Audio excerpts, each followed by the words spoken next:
حکومت ہے۔ ویسے تو یہ عثمانی سلسلے کا 4ویں سلطان تھے، لیکن ان کے بعد جو 2 سلطان اس عظیم سلطنت کے حاکم گزرے ہیں وہ صرف نام کے سلطان تھے۔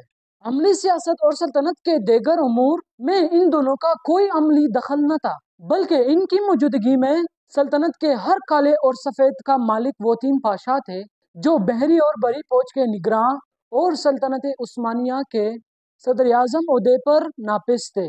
سلطان عبدالحمید ثانی سلطنت عثمانیہ کے آخری طاقتور سلطان ہی نہیں بلکہ وہ عثمانی سلسلے کے ایک مظلوم ترین حکمران بھی تھے، کیونکہ جب سلطان عبدالحمید نے ذمہ میں اقتدار سنبھالی تو پوری سلطنت مشکلات میں گری ہوئی تھی۔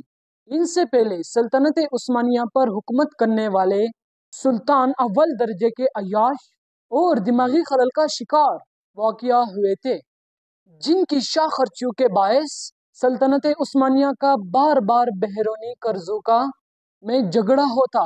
وہ اپنی تمام عمر سلطنت میں ٹھہرے ان فتنوں اور فسادوں سے برسرے بیخاو رہے۔ لیکن ستم تو یہ ہے سلطان عبدالحمید نامی یہ پاک باز سلطان اپنی موت کے 100 سال بعد یعنی آج بھی مغرب کے پھیلائے پروپیگنڈے کے سبب پوری دنیا میں بدنام ہے۔ ایک طرف فرانسیسیوں کی جانب سے انہیں سلطان الامر یعنی خونی سلطان خطاب دیا جاتا ہے اور دوسری طرف انگریزوں نے بھی سلطان عبدالحمید کی کردار کشی کی اور آپ پر بیہودہ ترین الزامات کرنے میں کوئی کسر نہیں چھوڑی۔ ان کی نجی زندگی سے متعلق برطانوی خرچے پر لاتعداد کتابیں تحریر کی گئی، جن میں سلطان کی حرم اور ان کی قریضوں سے شرمناک جھوٹ تحریر کیے گئے۔ ان کی بیویوں کے دعوات درجنوں اور قرضیوں کی تعداد سینکڑوں میں پہنچا دی گئی۔ ان کے علاوہ سلطان عبدالحمید پر مطلق العنانیت، استعماریت، اپنی ہی غیر مسلم رہائی کی بڑے پیمانے پر قتل عام کی الزامات بھی عائد کیے جاتے ہیں، جبکہ حقیقت اس کے بالکل برعکس تھے۔ سلطان محمد فاتح کے بعد اگر دینی اسلام پر پوری طرح کاربند اور عاشق رسول صلی اللہ علیہ وآلہ وصحبہ وسلم اور اسلامی دنیا کا درد رکھنے والا اگر کوئی سلطان گزرا تھا تو وہ سلطان عبدالحمید ہی تھے۔ آپ 1876 عیسوی میں نفسیاتی عارضے میں مبتلا رہے۔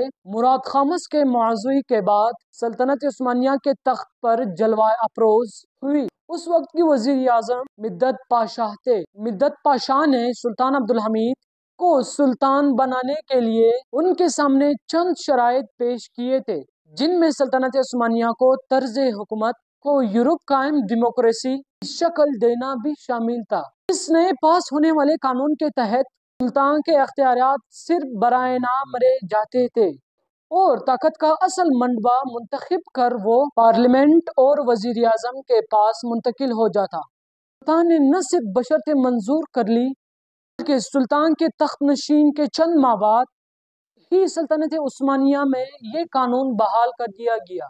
قانون کی روح سے سلطنت عثمانیہ کے ہر باشندے کو یہ یکساں حقوق حاصل تھی۔ اس قانون کے نافذ ہوتے ہی سلطنت عثمانیہ میں بیرونی طاقتوں کا عمل دخل کچھ زیادہ ہی بڑھ گیا۔ مغرب کا دم بڑھتے گزرا اور منتخب نمائندہ اپنے ہر فیصلے میں آزاد اور خود مختار ہو گئے۔ یورپی طاقتوں اور یہودی لبوس کو سلطنت عثمانیہ میں اپنی جڑیں مضبوط کرنے کا بھرپور موقع ملا، لیکن سلطان عبدالحمید نے اس خطرے کو بھانپتے ہوئے چند ہی ماہ میں یہ پارلیمنٹ تحریر کر دی اور دوبارہ اختیارات اپنے ہاتھوں میں لے لیا۔ آپ کے اس عمل سے یہودی اور یورپی قوتیں کھل کر آپ کے مخالفت میں سامنے آ گئے۔ مصر اور عرب کے لوگ پہلے ہی بغاوت کے لیے تیار بیٹھے تھے۔ بلقان کی عیسائی ریاستیں سربیا، بلغاریہ اور مونٹی نیگرو وغیرہ جو صدیوں سے عثمانی حکمرانوں کے شانہ بشانہ لڑتی آئی تھی، یورپی طاقتوں کے اکسانے پر سلطنت عثمانیہ سے جنگ کرنے پر آمادہ تھے۔ 1877 عیسوی میں اس نازک موقع سے فائدہ اٹھاتے ہوئے روس نے سلطنت عثمانیہ پر حملہ کر دیا۔ یہ ملک جس کا وجود ہی کسی دور میں سلطنت عثمانیہ کے رحم کا محتاج تھا، عثمانی فوج جب چاہتی اس کی دارالحکومت ماسکو تک گھس جایا کرتی تھی۔ اب ترقی کرتے کرتے ایک طاقتور جن کا ساروپ اختیار کر چکا تھا، لہٰذا رس بلغان پر حملہ وار ہوا اور سلطنت عثمانیہ پوجو کو شکست دیتے ہوئے عثمانیوں کے قدیم دارالحکومت پر قابض ہو گیا۔ قریب تھا کہ وہ آگے بڑھ کر قسطنطنیہ کو بھی عطیہ لیتا کہ برطانوی مداخلت کی سبب سلطنت عثمانیہ کے ساتھ صلح کرنی پڑی۔ اس صلح کے شرائط سلطنت عثمانیہ کے لیے بہت زیادہ سخت تھی، جن کے مطابق سلطنت کی بہت سی ریاستوں کو خود مختاری دینا بھی شامل تھا، جبکہ صلح کروانے کے عوض برطانوی سائپرس اور فرانس نے تیورس کے علاقے اپنے قبضے میں لے لیے تھے۔ سلطنت عثمانیہ جو پچھلی دہائیوں سے مسلسل حالات جنگ میں تھی، اس میں مزید کسی جنگ کی صداقت باقی نہ تھی۔ بیرونی قرضوں نے عوام کی کمر توڑ کر رکھ دیا تھا، تو ان حالات کا مشاہدہ کرتے ہوئے یہودی تنظیم کا ایک طاقتور وفد سلطان عبدالحمید کے دربار میں حاضر ہوا اور آپ سے فلسطین میں ایک آزاد ریاست کا مطلوبہ کیا، جس کے بدلے وہ سلطنت عثمانیہ کا تمام بیرونی قرض چکانے اور اسے آگے مزید قرض دینے کے لیے بھی رضامند تھی۔ لیکن سلطان عبدالحمید، جس کی رگوں میں عثمانی خون دوڑ رہا تھا، اس نے اسلامی اہمیت کا مظاہرہ کرتے ہوئے اس وفد کو انکار کر دیا۔ اب یہودیوں نے عثمانیوں کی جڑیں کاٹنے کا منصوبہ، یعنی نوجوان ترک نامی جمہوریت پسند خفیہ تنظیم کی بنیاد رکھے۔ اس تنظیم میں اکثریت ان ترکی نوجوانوں کی تھی جو خلافت دشمن سرگرمیوں کے باعث فرانس اور برطانیہ یا سوئٹزرلینڈ میں مقیم تھے۔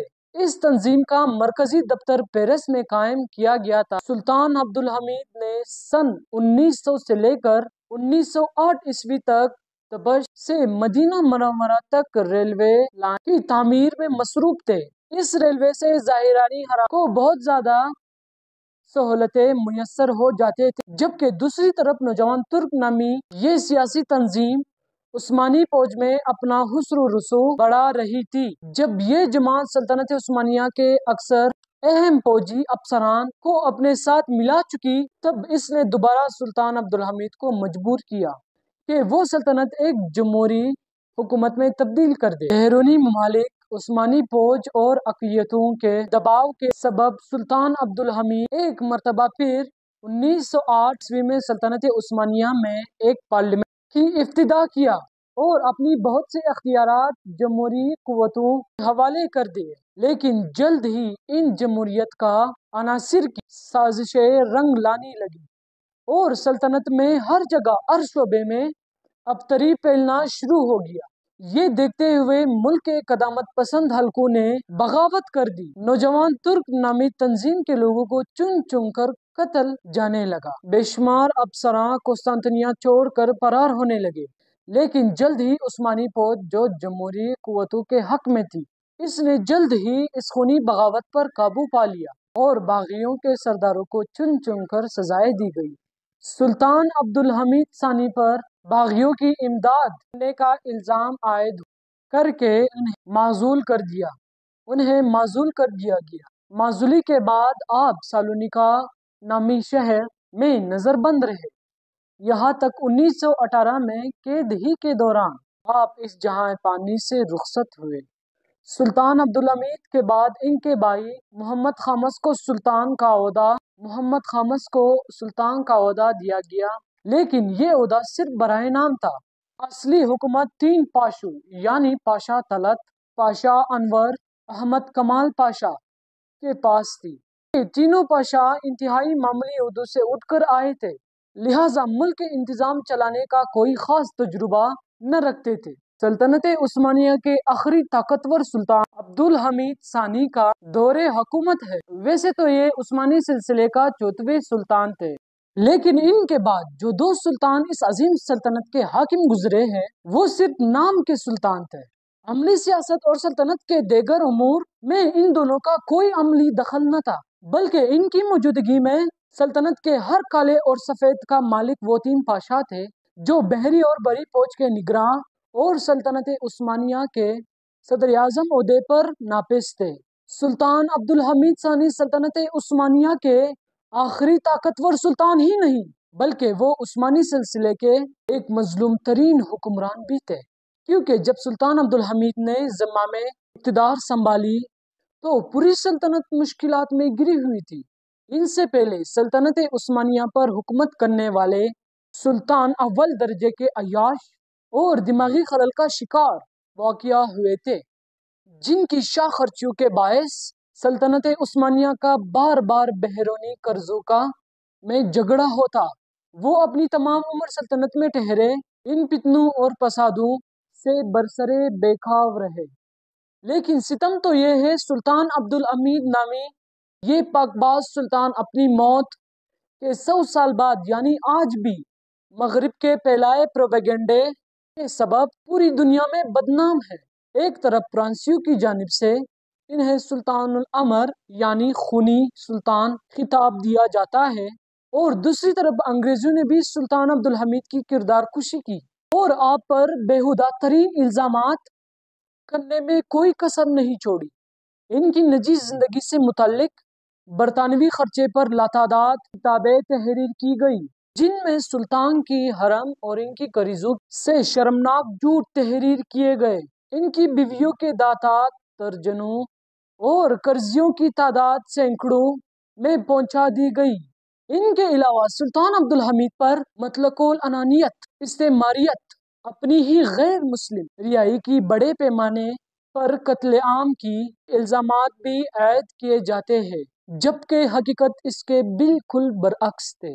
سلطان محمد فاتح کے بعد اگر دینی اسلام پر پوری طرح کاربند اور عاشق رسول صلی اللہ علیہ وآلہ وصحبہ وسلم اور اسلامی دنیا کا درد رکھنے والا اگر کوئی سلطان گزرا تھا تو وہ سلطان عبدالحمید ہی تھے۔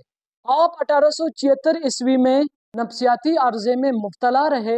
مراد خامس کے معزوی کے بعد سلطنت عثمانیہ کے تخت پر جلوہ افروز ہوئی۔ اس وقت کی وزیر اعظم مدت پاشاہ تھے۔ مدت پاشاہ نے سلطان عبدالحمید کو سلطان بنانے کے لیے ان کے سامنے چند شرائط پیش کیے تھے، جن میں سلطنت عثمانیہ کو طرز حکومت کو یورپ قائم ڈیموکریسی کی شکل دینا بھی شامل تھا۔ اس نئے پاس ہونے والے قانون کے تحت سلطان کے اختیارات صرف برائے نام رہ جاتے تھے اور طاقت کا اصل منبع منتخب کر وہ پارلیمنٹ اور وزیر اعظم کے پاس منتقل ہو جاتا۔ سلطان نے نہ صرف بشرط منظور کر لی بلکہ سلطان کے تخت نشین کے چند ماہ بعد ہی سلطنت عثمانیہ میں یہ قانون بحال کر دیا گیا۔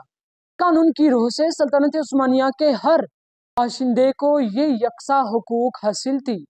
اس قانون کے نافذ ہوتے ہی سلطنت عثمانیہ میں بیرونی طاقتوں کا عمل مغرب کا دم بڑھتے گزرا اور منتخب نمائندہ اپنے ہر فیصلے میں آزاد اور خود مختار ہو گئے۔ یورپی طاقتوں اور یہودی لوبوز کو سلطنت عثمانیہ میں اپنی جڑیں مضبوط کرنے کا بھرپور موقع ملا، لیکن سلطان عبدالحمید نے اس خطرے کو بھانپتے ہوئے چند ہی ماہ میں یہ پارلیمنٹ تحریر کر دی اور دوبارہ اختیارات اپنے ہاتھوں میں لے لیا۔ آپ کے اس عمل سے یہودی اور یورپی قوتیں کھل کر آپ کے مخالفت میں سامنے آ گئے۔ مصر اور عرب کے لوگ پہلے ہی بغاوت کے لیے تیار بیٹھے تھے۔ بلقان کی عیسائی ریاستیں سربیا، بلغاریہ اور مونٹی نیگرو وغیرہ جو صدیوں سے عثمانی حکمرانوں کے شانہ بشانہ لڑتی آئی تھی، یورپی طاقتوں کے اکسانے پر سلطنت عثمانیہ سے جنگ کرنے پر آمادہ تھے۔ 1877 عیسوی میں اس نازک موقع سے فائدہ اٹھاتے ہوئے روس نے سلطنت عثمانیہ پر حملہ کر دیا۔ یہ ملک جس کا وجود ہی کسی دور میں سلطنت عثمانیہ کے رحم کا محتاج تھا، عثمانی فوج جب چاہتی اس کی دارالحکومت ماسکو تک گھس جایا کرتی تھی۔ اب ترقی کرتے کرتے ایک طاقتور جن کا ساروپ اختیار کر چکا تھا